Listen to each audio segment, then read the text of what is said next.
Whoa, whoa, whoa. Stop right there. This channel is not intended for kids under the age of 13. So if you're under the age of 13, please leave.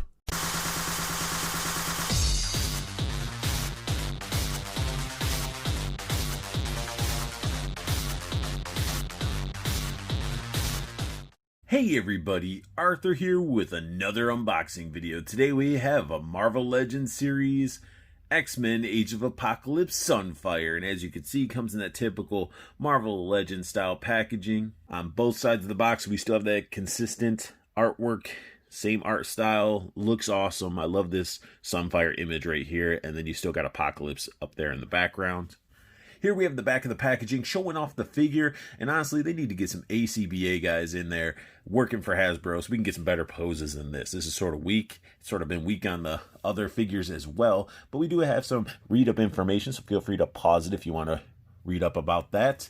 And also, we have all the figures from the wave that I'm going in sequential order just to build Sugar Man there.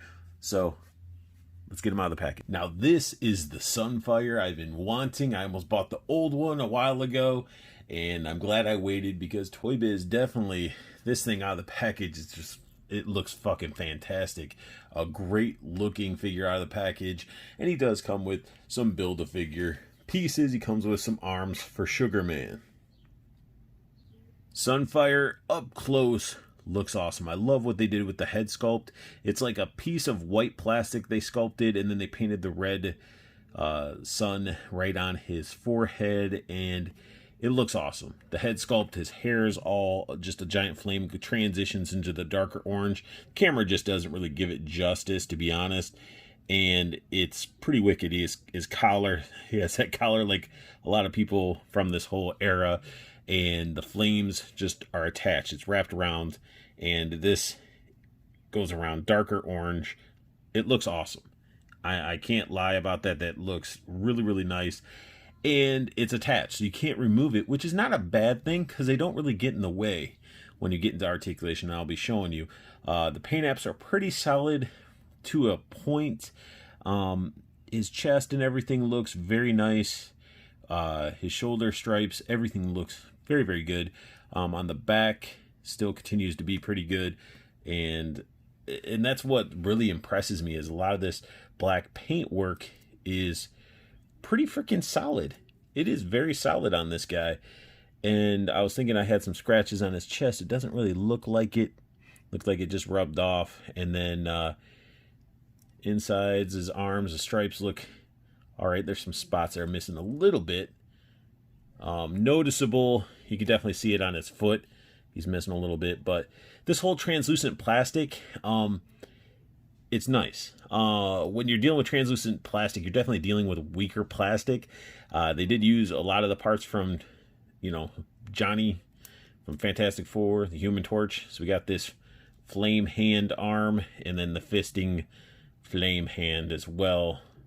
Transitions from the lighter yellow to the oranges are really nice. I just wish we would have gotten, again, some effects or even some alternate hands. The pegs are more of a yellow creamish color, custard color. Looks good. And just overall, the figure, it's a stand out on your shelf type of figure. You can see on the back here, the paint on those stripes on his lower calves are a little bit rough. Let me get it to focus a little bit. So, and that's probably because of where the mold is. You can see the seam lines. Other than those little issues, this is a very beautiful, beautiful looking piece.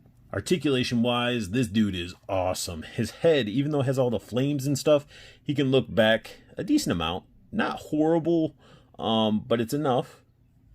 And he can look down quite a bit as well. So the leaning back is just hindered by the flames on his collar, but it still looks good. He gets some left and right, and again, the left and right sort of is hindered due to the flames as well, and he does have a little bit of attitude that he can get with that awesome head sculpt.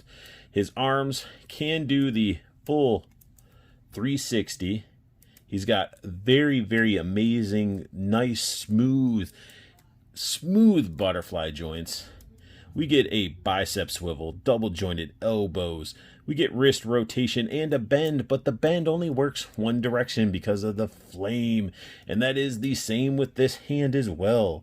It will go down, but it won't go up because of that flame piece. That's a bummer, but he still gets tons of articulation. I love the butterfly joint. Like, it's so nice and buttery smooth that it just automatically uses it. Usually you get these figures with butterfly joints, it gets all stiff. But this plastic now in hand, normally you guys might have experienced these translucent figures being very gummy. Not the case with this guy. It's a solid feeling plastic, but it also feels brittle.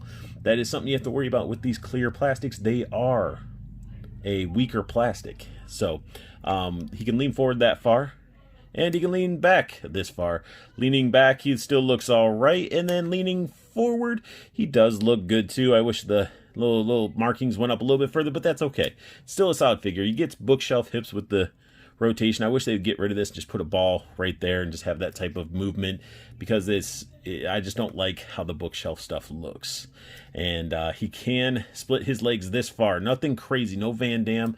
He has a thigh cut, which the thigh cut's fine. It breaks the sculpt, but it doesn't break any sort of pattern because the patterns really aren't connecting at all. And he can do a field goal kick. We get the double jointed knee, which works quite well. And he has a boot cut, which again breaks the sculpt up all crazily, but it does not break up the pattern because the pattern is not connected at any point. His ankles do bend and pivot as well and perfect as they should, because all legends have really amazing ankle bends and pivots. They're very generous when it comes to those.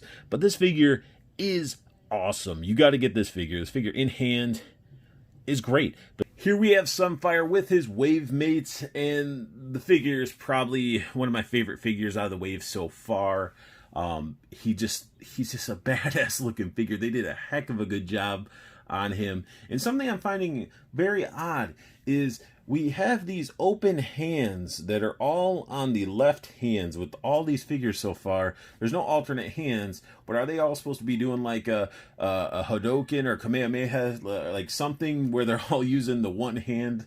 And it's the same hand. It's weird. It's weird. I would like to have seen extra hands with these, because this, setting them up, you're going to have to really work with some poses to make them not look like they're doing the same thing. But they look awesome together. They look so good. I am happy to have this wave. And I got to give another huge shout out to All Time Toys. Thank you for having these in stock to where I could order them and get them delivered to my doorstep and have them in hand to review.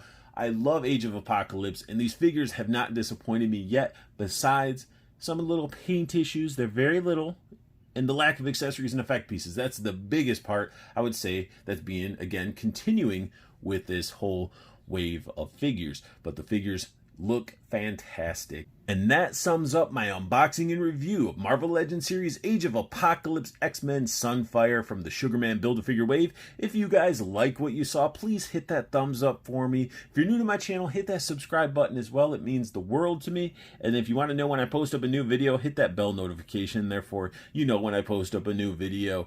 And make sure you guys check out All Time Toys.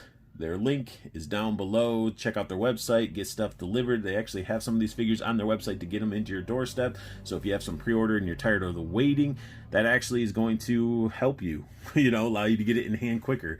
But also, if you're looking for a nice, tight-knit collecting group, check out Plastic Cannibals. That's my group. We are a very small group. We're not looking to expand into thousands and thousands of members. We want it to be a tight-knit family that we can talk about figures, talk about new figures, share pictures of our figures, just really have a good time and help each other out. And that's what we're really all about. So if you want to be part of that, go ahead and look for Plastic Cannibals on Facebook. You'll see an image that matches the image at the end of this video. Click to join, answer 3 questions, and come on in and let's talk figures and show us pictures of your collection. So most importantly though, I want you guys to have the best luck hunting, keep on collecting, have a beautiful day.